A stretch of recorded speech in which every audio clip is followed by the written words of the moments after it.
Hello and welcome to the Masters Report. 14 years old, he's the youngest ever Masters participant. I feel great. Pros trying to skip the ball across the water on the par 3 16th. Big crowd on hand to see Phil Mickelson, and his first attempt would disappoint. The only thing I did is wrap Caleb up in it.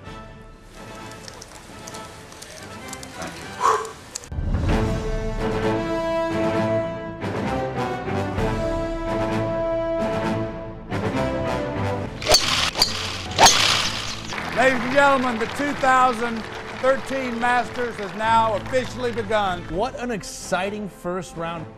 Jamie Donaldson is playing his first Masters, and nobody played Juniper any better than this.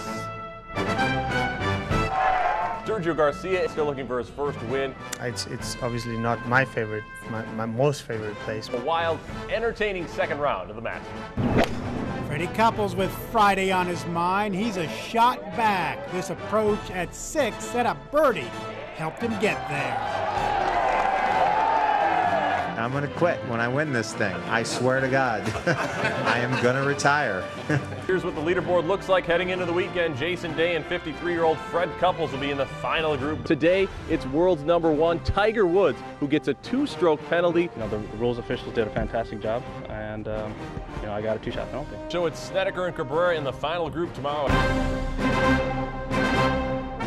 Adam Scott, yes! Unreal!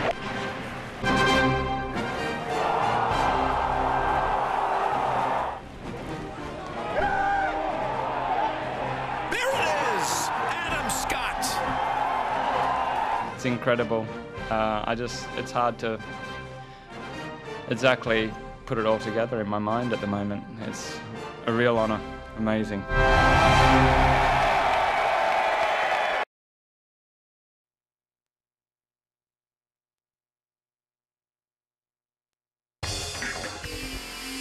BJ Bostic, Jefferson County. BJ is a program maker. Mr. Bostic, quarterback keeping the score. A difference maker. Bostic again, touchdown. He was a miracle. Yeah. Yes.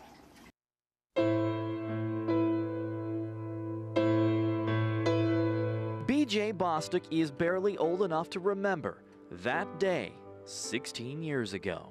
I remember a burning sensation. That's all I remember, a burning sensation running down my chest. For Mom and Dad, it seems like yesterday. 11-month-old BJ was in the backyard with his grandmother. You know how normal little kids do, they out there playing around. And he just went to a can, the can was outside, and he went to the can, and the can was full of water.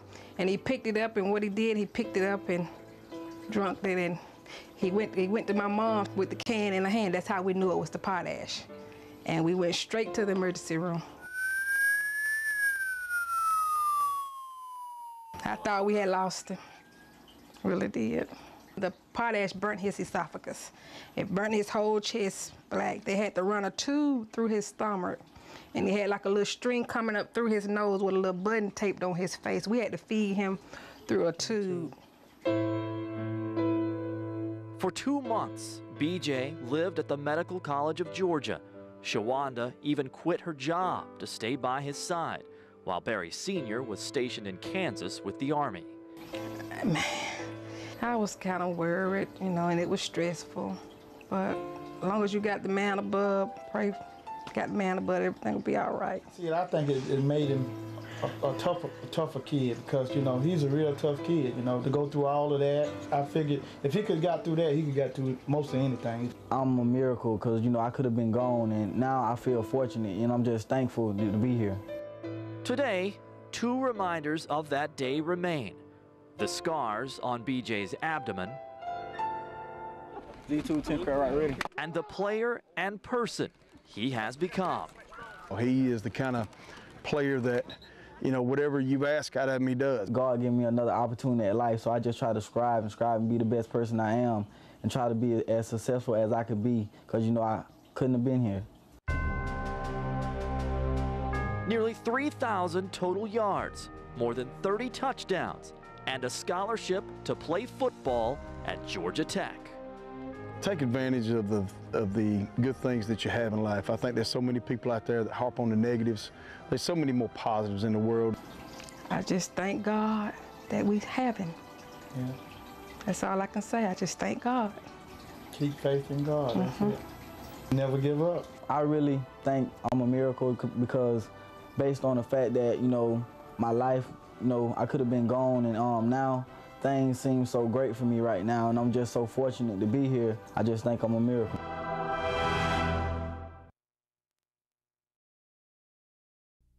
It was nights I didn't want to live, days I didn't want to eat. Chris Commons seemingly had it all. A hometown hero from Toledo, Ohio, top scorer and academic all-conference selection, leading nearby Findlay University to the Division II Elite Eight his sophomore year. Until that night in August of 2005.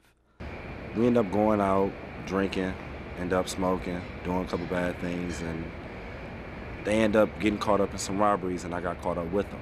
You know, they were in my vehicle, all the evidence was in the car, so I got in trouble with them.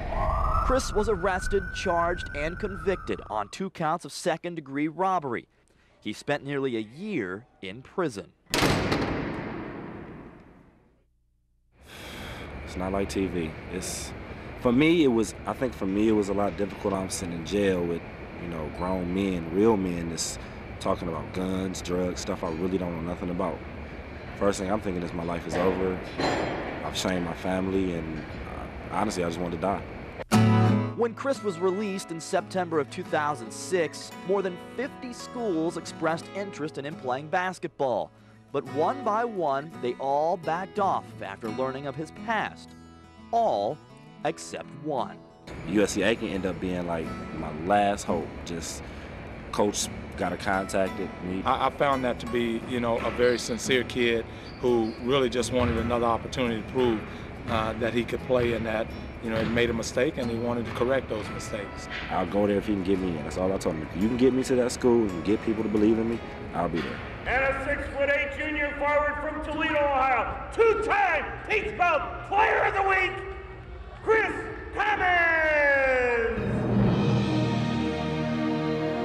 His impact on the court at USC Aiken can be measured in stats. Leading scorer in the Peach Belt, 2-time Conference Player of the Week, leading the Pacers to the best start in school history. Basket man number 24, Chris Commons! His impact off the court is immeasurable.